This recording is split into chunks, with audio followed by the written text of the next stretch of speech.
რაც ელექტრომობილები ყავს. იმიტომ რომ თუ ვინმე მიცის ელექტრომობილი, მე ვიცი, ეს ელექტრომობილი კიდე გიმეორებთ არ არის რომ დღეს ვიყიდი და ყველაფერი კარგად მექნება, არა. დღეს თქვენ ხედავთ რომ ყოველ ქუჩა იყიდება ელექტრომობილები. წუხელ ერთ გადაცემას უყურეთ. ვიღაც ახალგაზრდა ბიჭი, რომელიც ყიდიდა ნატურას, ლუსტრას, სადღაც 3 ცალი მანქანა იყიდა და იძახის რომ მე ვარ ყველა ელექტრომობილის დილერი საქართველოში. ბაბა, რისი დილერი ხარ? ერთი ავტომობილი მოგიყვანია და ემბლემა აქვს ერთს კვერცხის ფორმის ემბლემა აქვს, მეორეს ქათმის და როგორ შეიძლება ესეთი გაურკვეველი წარმოშობის ავტომობილი კაცმა იყიდოს, ხო? მას ხო პატრონობა უნდა. აი ზუსტად ამიტომ დავაგდეთ ეს ფასები. ადამიანებს გონიათ რომ თუ რაღაცა თანხას გადაიხდიან და ვიყიდით და გარანტიას არავინ არ გაძლევს. სად არის გარანტია? გარანტია არის ერთ ადგილზე.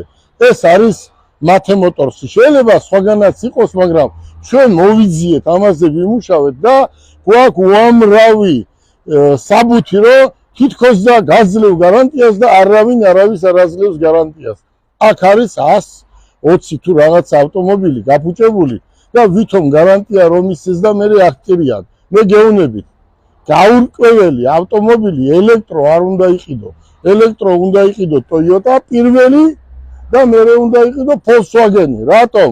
ეს Toyota ეს ჩვენი ბრენდია. მათე მოტორსის ბრენდია, აი ეს Toyota ელექტრომობილი. და ეს Volkswagen იქნება ჩვენი ბრენდი. და არის დღესაც. რაც შეეხება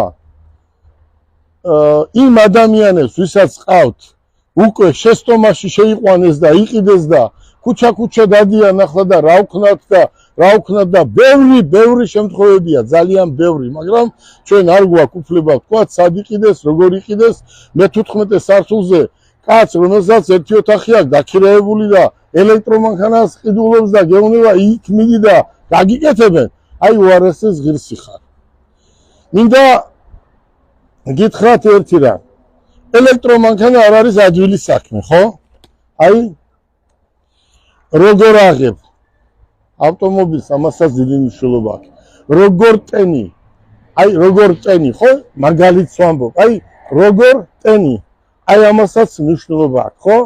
აი როგორ ტენი, ამასაც აქვს თავისი წესი ამის დატენვას. ამიტომ ჩვენ ვისაც ელექტრომობილს ვაძლევთ, ყველას უხსნით